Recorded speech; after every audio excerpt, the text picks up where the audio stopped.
Today, ladies and gentlemen, I want to talk about a fun little deck that will be the meta, the Tier 0 deck of the future from January 15th and onwards. This is a deck in the OCG known as EMEm, standing for Enter Mage and Enter Main, and we know it in TCG as Perform Mage, Performer Pals, good old Pepe.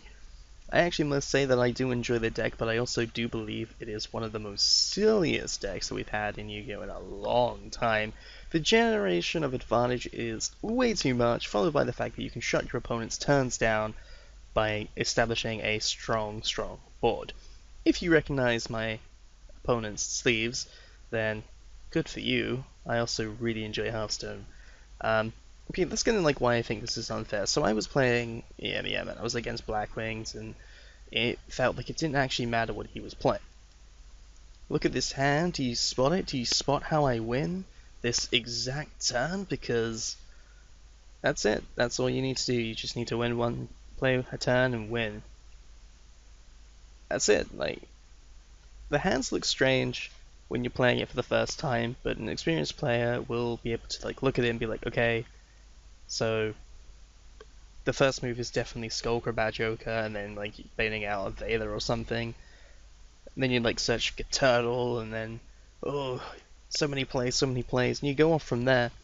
So you get Turtle. Turtle is so amazing because it draws you a free card when you play a Performer Pal in the other Pendulum Zone. Now this is actually interesting because one card that I do like to play is actually Lizard, and I play two of them because you can, when you summon Performer Pal Wizard, you can destroy your monkey board, and I don't know, a Snow Cone, or whatever they're calling them now, plus fire, and then you're searching cards, and then the start of your turn you can play your Lizard Draw, you draw a card, you can activate your Lizard Draw to draw a second card. You just gain so much unnecessary advantage that it's almost pointless. I think I do it sort of here, yeah. If you see, I had a Lizard Draw, which is not Foolish Burial, and I had one of these, two of these, it doesn't matter which, because this is just it, this is the turn. What I really thought about doing here was, I kind of wanted to make Cyber Dragon Affinity, but I realized that it's not actually the best to do it if you realize that you can just win this turn by doing something like this. So this is actually more damage than I need, but it's never more than you need really.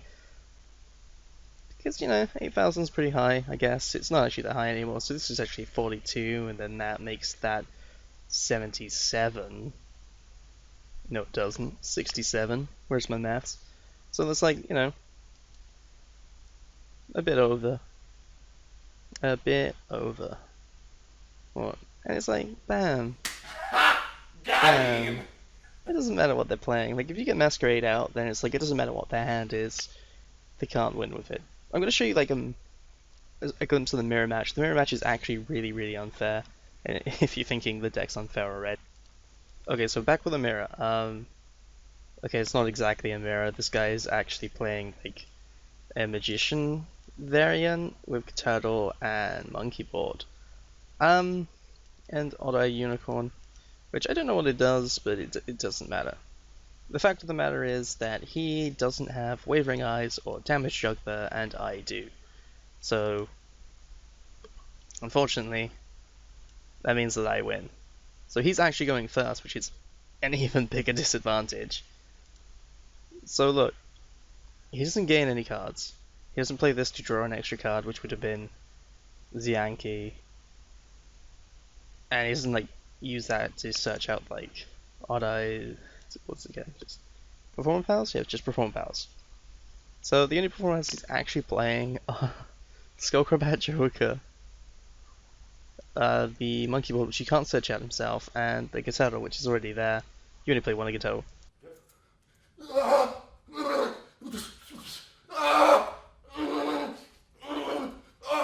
So actually seeing this Twin Twister means that not only have I won already by having Wavering Eyes, I have just...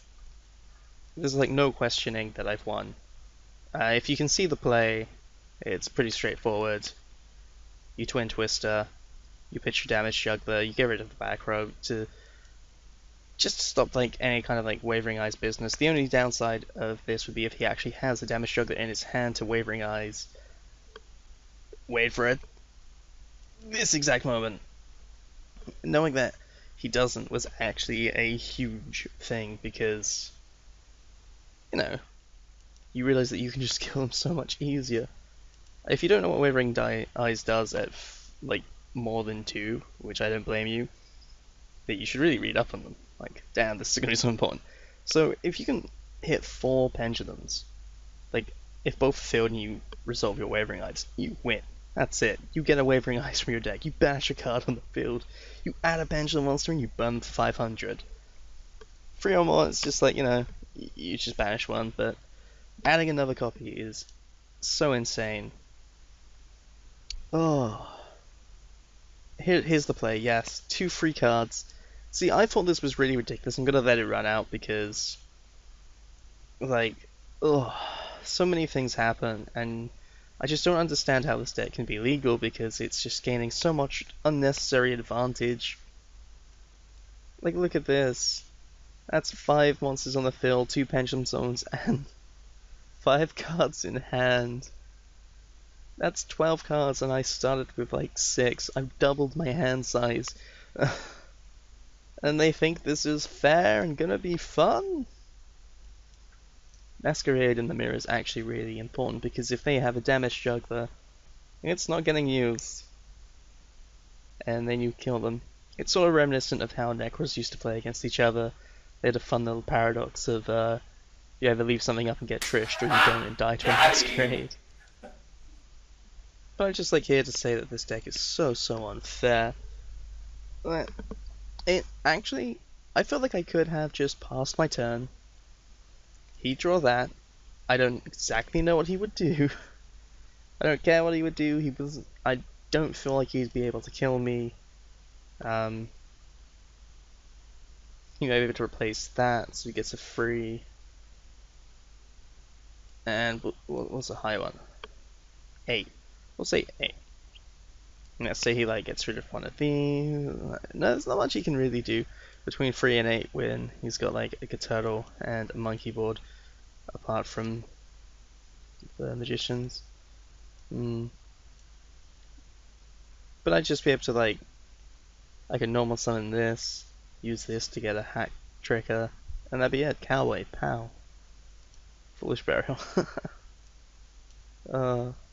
I am actually playing the Palomoro, because the reason he's being played is because Itarubi pretty much wins games, and it's a reptile, so you can set your King of the Feral Imps, and he doesn't actually have like a ton of targets in the deck. Like you can get Lizard Draw and you can get Gigabyte, but that's about it at the moment. Anyway, like just a around 10-minute video of why EMEm is so unfair. I hope you guys have fun. Leave a like the video and whatnot. I might get back to making them if I feel like it, but who knows. And as always, I will see you in the next video. Bye.